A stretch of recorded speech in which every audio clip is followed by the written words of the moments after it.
la une de cette édition, la Banque nationale d'investissement, BNI, partenaire de la Coupe d'Afrique des Nations, 34e édition, a dévoilé les cartes Visa Collector Aquaba, produits pour faciliter les paiements et permettant de bénéficier d'offres spéciales. Dans le secteur des mines et de la géologie, les acteurs du comité de pilotage du projet Planète Gold se sont réunis en atelier pour examiner les activités réalisées en 2023 et les matrices du programme d'activité de 2024. Vous le verrez dans cette édition, la Société de développement des forêts, SODEFOR, a distingué 46 de ses membres, agents actifs et retraités. Et puis la première dame de Côte d'Ivoire, Dominique Ouattara, a offert un arbre de Noël à Assini Mafia. Elle a fait don de 30 millions de francs CFA. Bienvenue, mesdames et messieurs, pour cette nouvelle édition d'informations sur Business 24 Africa, la Coupe d'Afrique des Nations de football, édition 34, organisée par la Côte d'Ivoire, approche à grands pas et la Banque nationale d'investissement, BNI, se positionne comme partenaire privilégié de cette grande messe du football africain. Occasion pour les responsables de dévoiler des innovations comme les cartes Visa Collector Aquaba. Ce sont des cartes prépayées. Ces produits permettent à leurs utilisateurs de bénéficier de facilités de paiement tout en offrant la possibilité de profiter d'offres spéciales durant les matchs de la CAN. Zénab Dosso et Ezekiel Seri. Voilà. Sur vos applaudissements.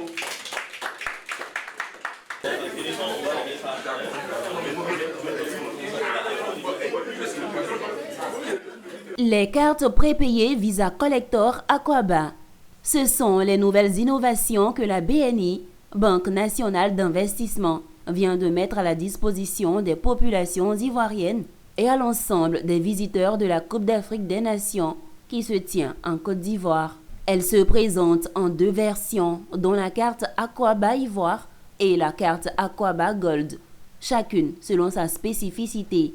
Ce sont des moyens de paiement innovants mis à la disposition des populations en leur permettant de vivre la passion du football. Donc ces cartes permettront à tous les fans de football et aussi à toutes les populations qui seront présentes en terre ivoirienne d'effectuer des transactions de façon sécurisée pendant toute la période et sur une période de 2 ans. Donc l'idée de ces cartes-là, c'est qu'on a bien voulu différencier. Il y a une carte Collector Aquaba Ivoire et une carte Collector Aquaba Gold. Donc non seulement ce sont des transactions sécurisées, mais également ajouter un certain nombre de produits d'assurance, tels que les assurances voyage, etc., qui permettent justement de pouvoir voyager en toute sécurité, mais également de pouvoir faire ces transactions partout dans le monde. Au-delà de cela, c'est de souhaiter par anticipation bienvenue à l'ensemble des supporters de tous les pays qui vont participer à la CAN, et que la CAN se passe dans de bonnes conditions, que nous les Ivoiriens qui sommes connus pour notre hospitalité légendaire puissent être de mise, donc bien accueillir nos invités. Et on espère aussi que les éléphants puissent faire en sorte que la coupe reste en Côte d'Ivoire. Notons que les cartes prépayées Visa Collector Aquaba sont dédiées à la Coupe d'Afrique des Nations, mais s'étendent sur une période de 2 ans pour permettre aux bénéficiaires de continuer leurs opérations. Dans le secteur des mines et de la géologie, les acteurs du comité de pilotage du projet Planète Gold Plus se sont réunis en atelier dans l'optique d'examiner les activités réalisées en 2023 et les matrices du programme d'activité de l'année 2024. Cette rencontre a permis de discuter des dispositions à prendre afin de soutenir la convention de Minamata sur le mercure. Sandrine Kwame. Éliminer le mercure dans le secteur de l'extraction minière artisanale et à petite échelle de l'or, c'était là l'idée de départ du projet Planète Gold Côte d'Ivoire. À cette session annuelle du contrôle des pilotages qui réunit l'ensemble des parties prenantes, il est question de jauger la progression de la mise en œuvre du projet. Et nous avons déjà implémenté des activités, des projets dans le cadre de la formalisation de l'orpaillage, notamment à Dabakala, avec une coopérative qu'on appelle Copeda, une expérience qui nous a permis d'adopter des nouvelles technologies qui devant servir d'alternative à l'utilisation du mercure. Au niveau du projet Planète Gold Côte d'Ivoire, le projet est axé sur 4 composantes essentielles. La formalisation, l'accès au financement, aussi l'adoption de nouvelles technologies et notamment le partage d'expériences à travers le volet communication. 2023 était la mise en place du projet. La mise en place du projet avec le lancement du projet avec les missions de cadrage pour identifier des sites probables pour la mise en œuvre du projet. La Côte d'Ivoire est vaste, mais il faille cibler des localités, des sites propices pour expérimenter le projet Planète Gold. Ce qu'on a fait durant l'année 2023. Et c'est le moment que les membres du comité de pilotage puissent nous donner leur quitus pour que ces sites soient validés. Financé par le Fonds pour l'environnement mondial, le projet Planète Gold Côte d'Ivoire est mis en œuvre par le programme des Nations Unies pour l'environnement pour soutenir la convention du Minamata sur le mercure. Concernant l'utilisation du mercure dans l'exploitation minière, et je pense que le projet Gold Plus répond à cette question. Parce que le projet Gold Plus, il y a une des composantes qui aborde la technologie que les orpailleurs doivent utiliser sans le mercure. Rappelons qu'en Côte d'Ivoire, le projet est exécuté par les Centres africains pour la santé environnementale et impact sous la supervision du comité de pilotage présidé par le ministère de l'Environnement, du Développement durable et de la transition écologique. Note de reconnaissance et de festivité. Je vous l'annonçais en titre. 46 membres émérites, agents actifs et retraités de la Société de développement des forêts de Côte d'Ivoire, SODEFOR, ont été mis à l'honneur lors d'une cérémonie chaleureuse au siège de la SODEFOR. Sous la présidence du ministre des Eaux et Forêts, Laurent Tchagba, cette reconnaissance symbolique souligne des années de dévouement à la préservation des ressources naturelles. On fait le point avec Diane Cablanco.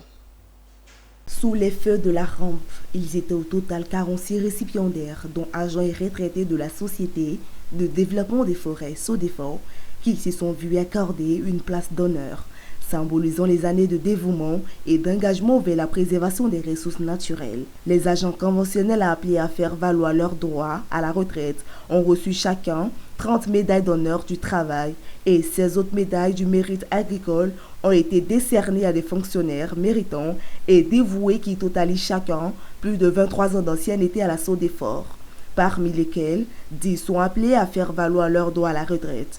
Ce qui nous a réunis aujourd'hui, c'est un événement de réjouissance, mais surtout un événement de reconnaissance. Parce que nous avons un certain nombre de collaborateurs qui sont appelés à faire valoir leurs droits à la retraite. Pour nous, il était important pour nous. Au moment où nous allons nous séparer de ces vaillants travailleurs qui ont servi pour la plupart près de 3 décennies au niveau de l'entreprise, de pouvoir les célébrer et les célébrer de façon solennelle. Amis, connaissances et familles des récipiendaires se sont réunis pour rendre un vibrant hommage à ces artisans de la nature. Témoignage tangible de leur temps de service dédié et de la qualité de leur travail. Pour ces récipiendaires, c'était plus qu'une joie exprimée. Je dis que je suis très heureux.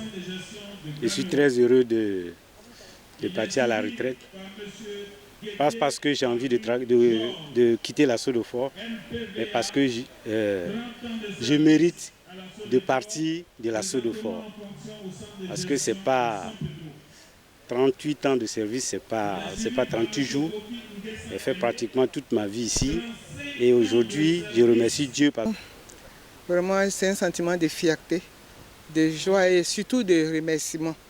Je voudrais profiter de votre micro pour dire un grand merci à Dieu et merci aux différentes autorités, surtout au colonel-major Mamadou Sangaré, de m'avoir choisi parmi les personnes à distinguer aujourd'hui. Cette cérémonie d'hommage va bien au-delà de la simple remise de distinction, car elle incarne un message profond de reconnaissance envers ceux qui ont consacré leur vie au service, prouvant que l'excellence trouve sa source dans le sacrifice et les efforts inlassables.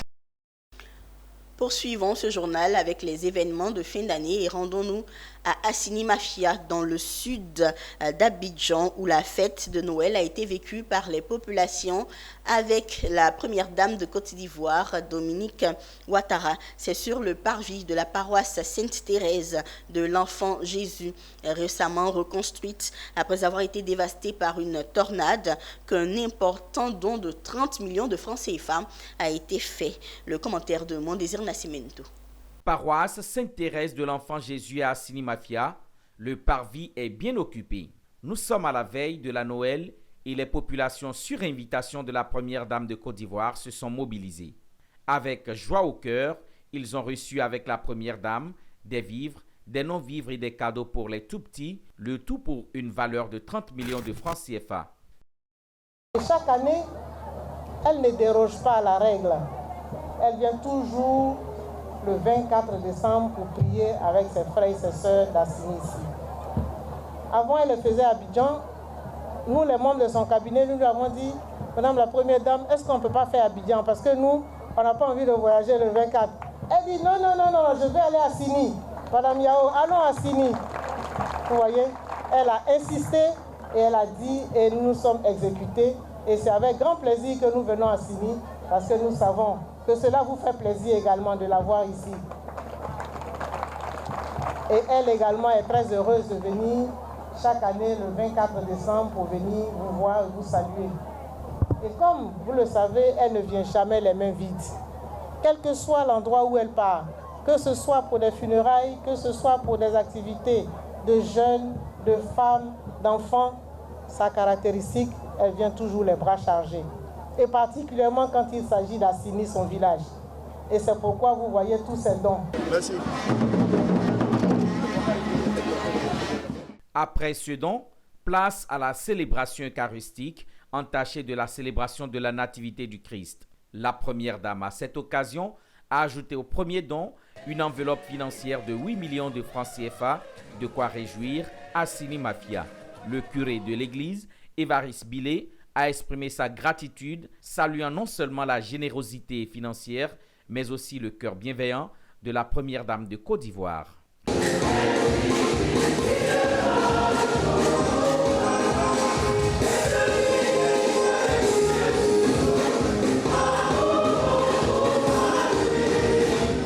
Alors écoutez, je souhaite à tous et à tous les Ivoiriens et à tous les habitants de Côte d'Ivoire un très joyeux Noël.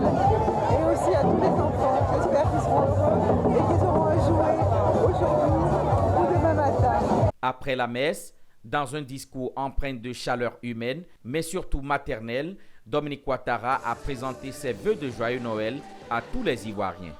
Cependant, au lieu de se limiter à des souhaits, elle a formulé un appel poignant.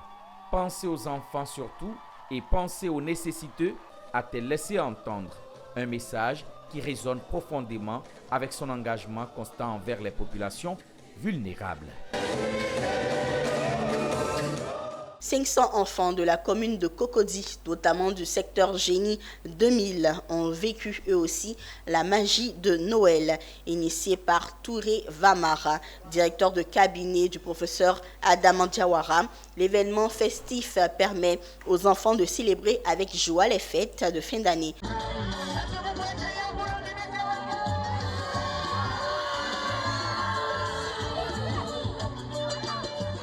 Après la Riviera Palmeraie en 2022, voici le tour des enfants du secteur Génie 2000 dans la commune de Cocody. 500 petits enfants au total ont vu la magie de Noël avec les leaders, notamment le professeur Adama Diawara et Célestin Koala, directeur des logements.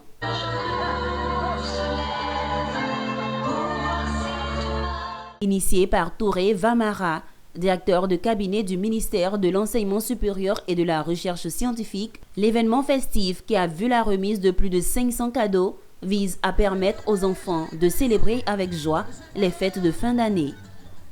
Nous sommes à la 3e édition. Il faut le dire qu'au niveau de la Riviera Palmeraie, chaque année, la Riviera Palmeraie est constituée de 5 zones. Il y a Génie 2000, il y a Bonoumé, il y a Drogobité, il y a Atoban, et il y a la Palmeraie. L'année passée, nous étions à la Palmeraie. Cette année, nous sommes à Génie 2000. Et donc avec beaucoup de joie, on est venu faire ces deux choses, féliciter nos enfants, leur donner des cadeaux en cette fin d'année, mais encourager en même temps. Le parrain de la cérémonie a appelé les parents et l'ensemble des invités au partage pour réduire les inégalités sociales. Où il y a quand même pas mal de personnes qui sont démunies. Si on ne fait pas preuve d'esprit de partage, on a un problème. Donc merci M. Kouala. Merci. L'initiateur de cet arbre de Noël, Touré Vamara, directeur de cabinet du ministère de l'Enseignement supérieur et de la Recherche scientifique, promet pour l'année prochaine célébrer la Noël avec les enfants du secteur Bonoumin.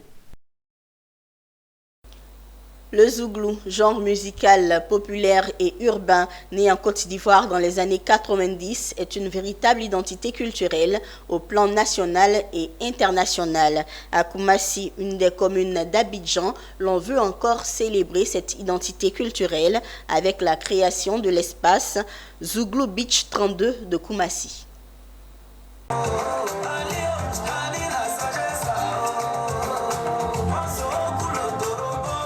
Les habitants de la commune de Koumassi ont désormais leur espace Zouglou. Et c'est à Abbé Laguna de Koumassi. Il s'agit de l'espace Zouglou Beach 32 de Koumassi. Ce sera le lieu de l'ambiance, du divertissement et de la joie. Les Abidjanais se donneront rendez-vous en ce lieu les vendredis, samedis et dimanches. Pour les habitants de Koumassi, plus besoin de changer de commune pour vibrer au son de la musique Zouglou. Genre musical populaire et urbain né en Côte d'Ivoire dans les années 90, le Zouglou est aujourd'hui une véritable identité culturelle ivoirienne.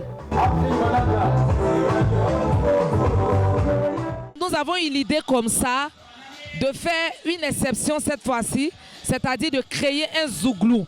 Vous le savez avec moi, dans beaucoup de communes à Abidjan, il y a du Zouglou, précisément à Yopougon où les Zouglous ne sont pas vraiment, où on ne peut pas les compter.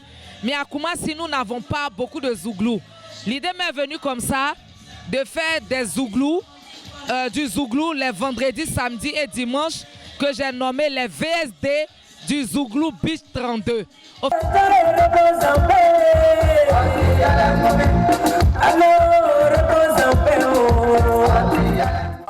Les artistes Zouglou de la commune de Koumassi et des autres communes sont également invités.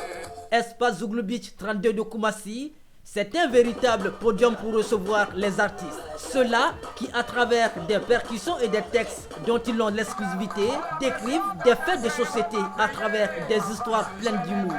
Le Zouglou est un moyen très ludique de comprendre les problématiques de la société ivoirienne.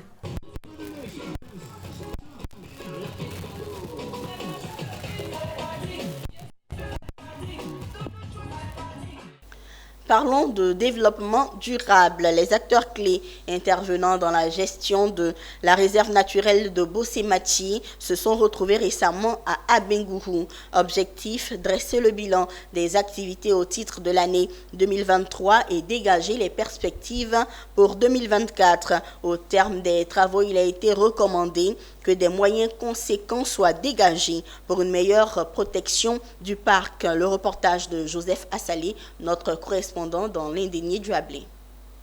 Les activités menées dans la réserve naturelle de la Bossémati au titre de l'année 2023 portent essentiellement sur la surveillance, la protection, l'aménagement et la sensibilisation. Des résultats satisfaisants ont été enregistrés, ont relevé les responsables de l'OIPR, Office ivoirien des parcs et réserves.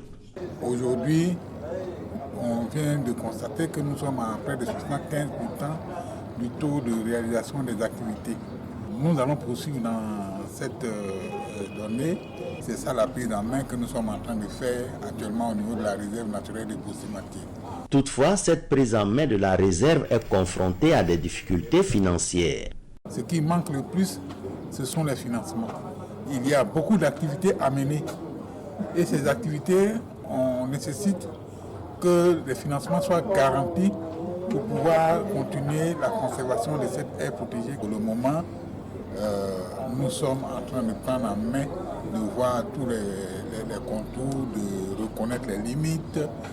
Mais malgré cet obstacle, des perspectives sont porteuses d'espoir pour la réserve naturelle de la Bossémati.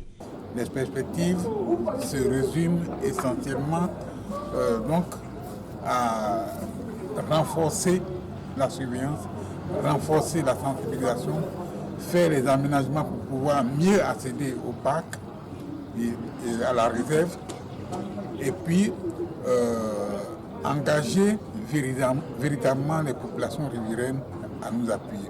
Pour des lendemains meilleurs, partenaires techniques et financiers, populations riveraines, chefferies traditionnelles et autorités locales entendent apporter leur appui pour la préservation de la réserve naturelle de la Bossématié créée en mars 2022. À Yamoussoukro, capitale politique de la Côte d'Ivoire, les personnels d'encadrement des centres de formation professionnelle érigés récemment en lycée professionnel ont participé à une formation destinée à les doter de compétences nouvelles en matière de prise en charge psychosociale des apprenants. On prépare à ce renforcement de capacité les éducateurs et les inspecteurs d'éducation qui sont chargés de prendre en charge les apprenants. Charles Kouakou et Pierre Tebeu pour le commentaire. Dans le cadre de la revalorisation des filières de l'enseignement technique et de la formation professionnelle et en vue d'accroître la capacité d'accueil des établissements du ministère de l'enseignement technique, de la formation professionnelle et de l'apprentissage, 15 centres de formation professionnelle ont été érigés en lycée professionnel. Pour une bonne prise en charge des apprenants, un atelier de renforcement de capacité des éducateurs et des inspecteurs d'éducation a été organisé. Monsieur le ministre Nguessan Kofi nous a instruit à l'effet de nous pencher sur le secteur du personnel d'encadrement que sont les éducateurs et les inspecteurs d'éducation qui sont chargés de prendre en charge les apprenants. Parce qu'en tant qu'éducateur, en tant qu'inspecteur d'éducation, il faudrait qu'ils puissent s'approprier de la vision de M. le ministre. Pour le directeur général de la formation initiale au ministère de l'enseignement technique, de la formation professionnelle et de l'apprentissage, il est évident que le changement de statut des établissements appelle de nouvelles compétences chez le personnel qui les anime. Il faut que ces établissements qui désormais sont élevés en lycée professionnel et qui ont fait l'objet de réhabilitation pourraient donc faire partie des établissements dans lesquels des internats vont se développer. Et il est nécessaire donc d'avoir renouvelé la compétence ancienne que les personnels d'éducation avaient en matière d'encadrement des jeunes qui vivent dans ces établissements. Une formation salutaire. Les attentes sont nombreuses. Il faut dire que le séminaire est bien à point nommé parce que dans le cadre de nos missions, nos attributions dans les établissements, et vu les différentes mutations du système scolaire à l'enseignement technique et à la formation professionnelle, il y a des changements avec la nouvelle vision du ministre de l'enseignement technique, à savoir l'Académie des talents et l'école de la deuxième science.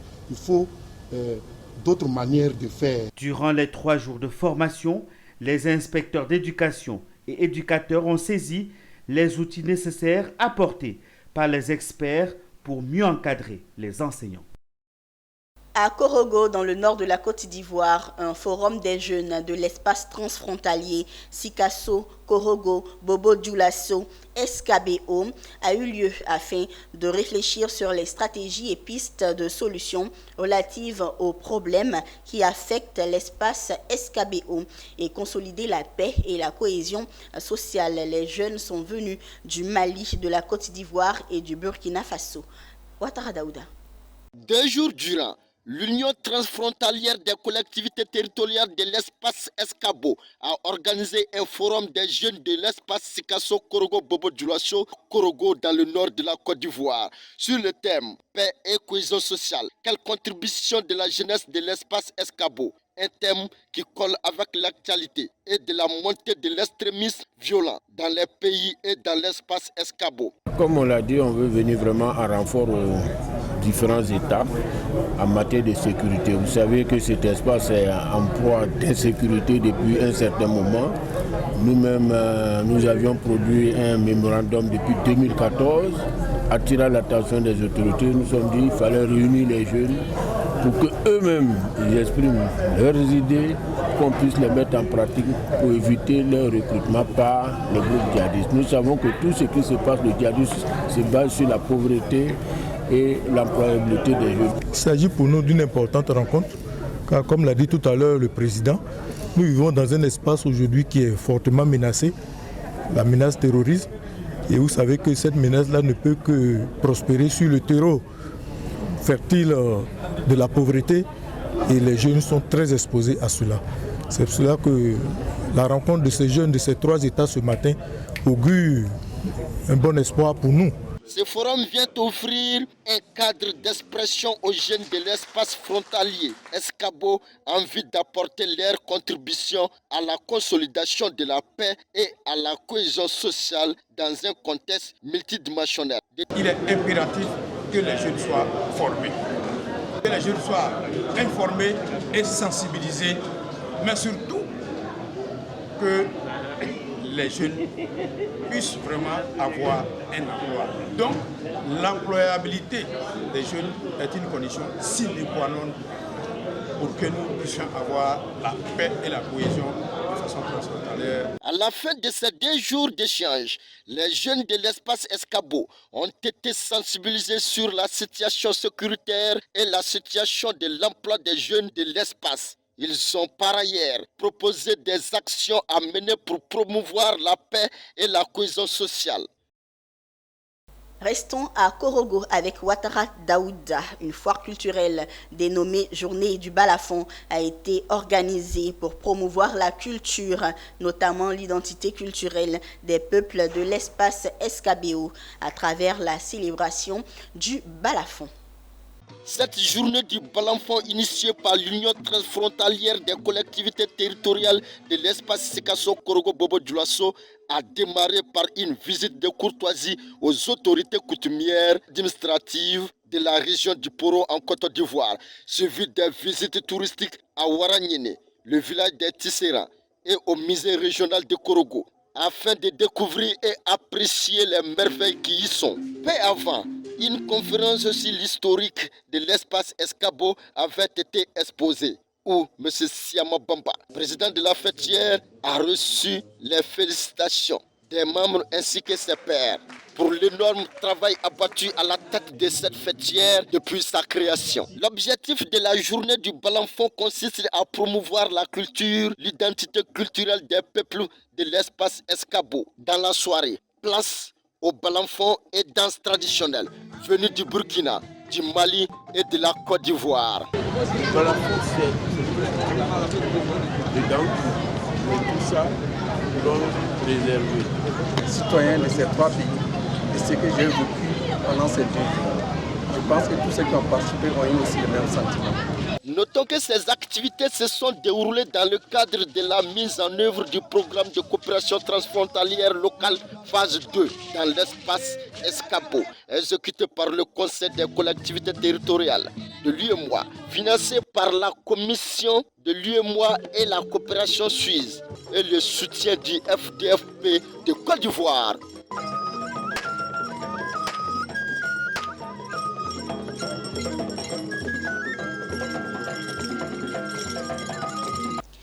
En images, pour finir, la Société nationale industrielle et minière de Mauritanie a atteint une production annuelle de 14 millions de tonnes de minerai de fer en 2023, ce qui est un nouveau record. Cette performance est due en partie à l'exploitation de la nouvelle mine de Fdéric au nord du pays, dont la première production est estimée à 2 millions de tonnes. La Société nationale industrielle et minière de Mauritanie est le fleuron de l'industrie mauritanienne et représente plus de 15% du PIB de la Mauritanie. Merci, mesdames et messieurs, de votre fidélité et continuez de suivre Business 24 Africa.